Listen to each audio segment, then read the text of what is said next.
Hi praise the lord.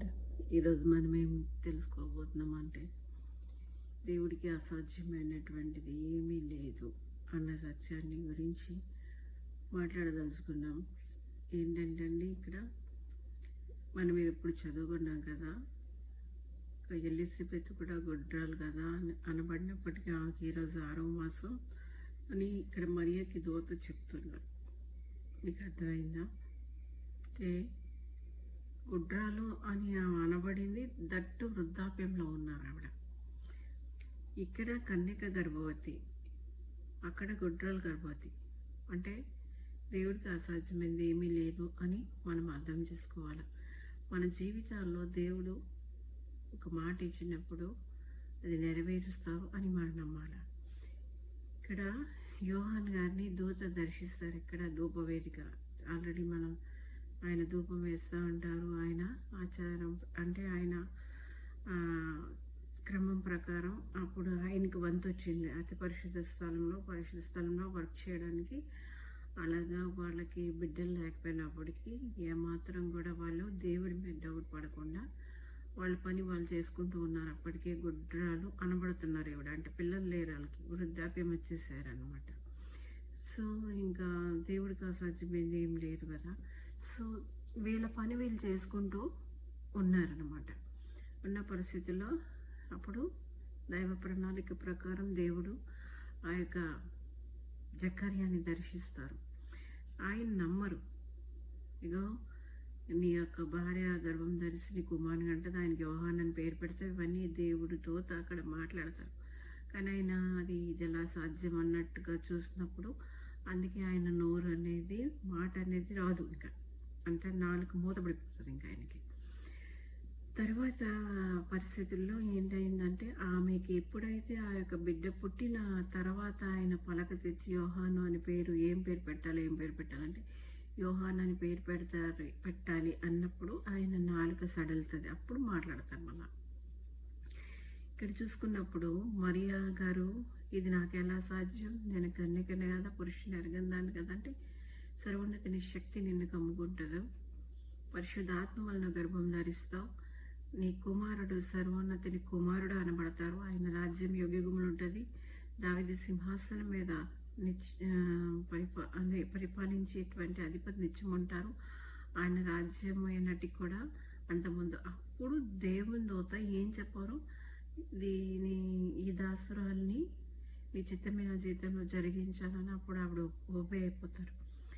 అయితే ఆ పరిస్థితుల్లో చూసారా, అక్కడ వృద్ధురాలు గుడ్రాలు అన్నబడిన ఆమె గర్భఫలం. ఇక్కడ ఇద్దరు కూడా కారణభూతులే. ఇప్పుడు యోహాను విషయం ఏం చెప్పబోతుందంటే ఆయన ప్రత్యేకమైన వారు, ఆయన మీద ఒక ప్రత్యేకమైన అభిషేకం దేవుడు పెట్టారు.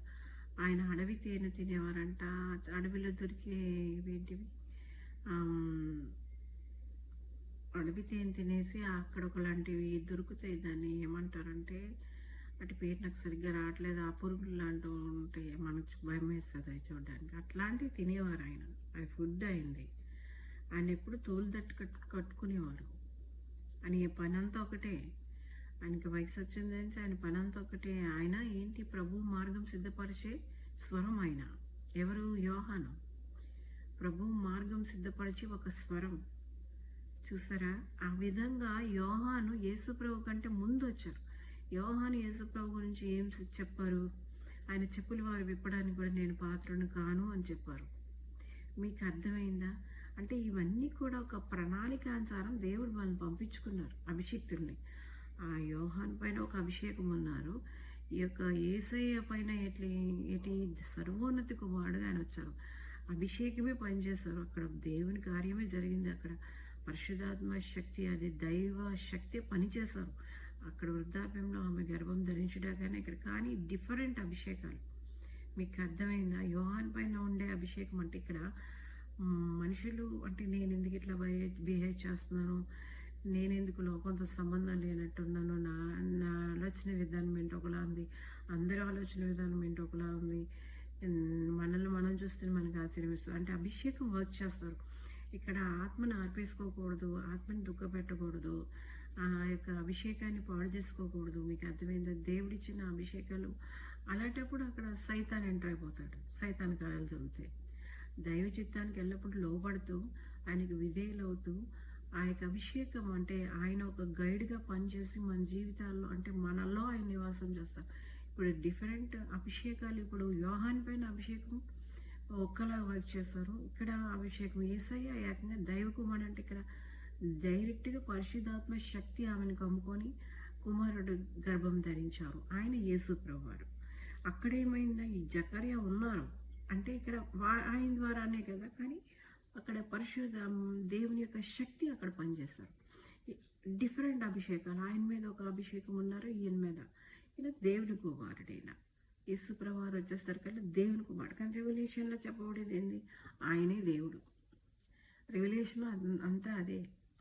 ఇగో మృతుడి నేతని కానీ యుగయుగములకు సజీవుడినై ఉన్నాను, అల్ఫా ఒమేగా ఆది అంతం నేనే అని యేసు ప్రభువారే ఆయన గురించి ఆయన సాక్ష్యం ఇచ్చుకుంటున్నారు అక్కడ. ఇది ఏంటంటే దేవుడే, దైవ కుమారుడే దైవ శక్తితోని పరిశుధాత్మ శక్తితో ఆయన జన్మించారు పసిబాలుడుగా భూమి మీద అందరి రక్షణార్థమే. ఆ యొక్క వాక్యే కృపాసత్య సంపూర్ణుడిగా శరీరధారిగా మన మధ్యకు వచ్చారు. మీకు అర్థమైందా? అంటే నేను ఇక్కడ చెప్పేది ఏంటంటే దేవుడు చెప్పిన ఏ మాట నిరర్ధకం కాదు. మీ జీవితాల్లో దేవుడు ఏం వాగ్దానం చేశారో అది ఖచ్చితంగా ఆయన నెరవేర్చే సమర్థుడు. మీరంతా డౌట్ పడకుండా నమ్మాల్సిందే, అంతే.